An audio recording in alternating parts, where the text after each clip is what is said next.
Hey Cool Cat, we're going to be talking about what it takes to write a melody and why some melodies are so catchy and some melodies just aren't. There's four things you got to know about melodies. First, a musical step. What is that? When you move from one note to its adjacent note, this is called a step. Musical skips. If you ever played any skipping games outside, you notice that you have to jump a little bit of space, but it's not like a huge space. It's the same thing here.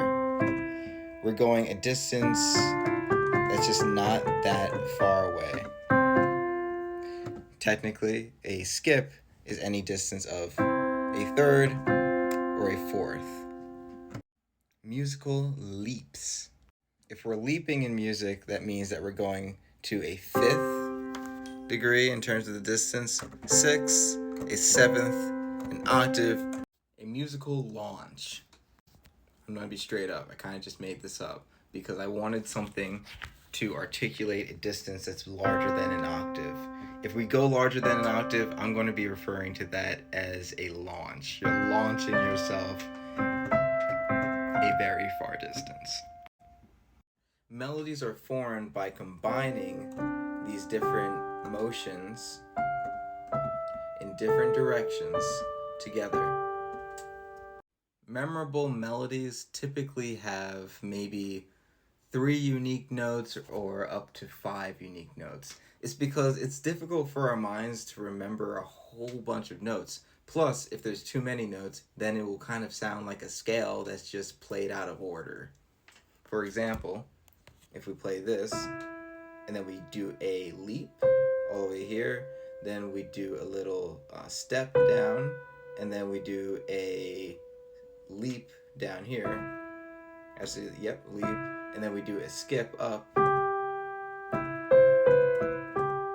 If we do something like that, there's only 4 notes involved. It makes it easy to remember.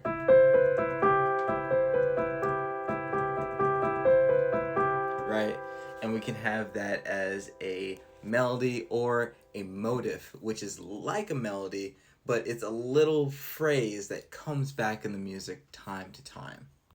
Now it's your turn, Cool Cat. So how about you find yourself a piano, or if you don't have a piano, you can use your voice in this type of way as well, and combine different notes together to make up a little melody.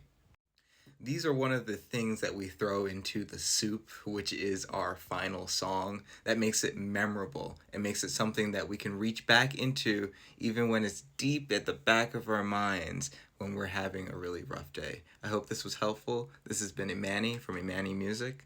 I hope you have a mentally healthy rest of your day. Bye.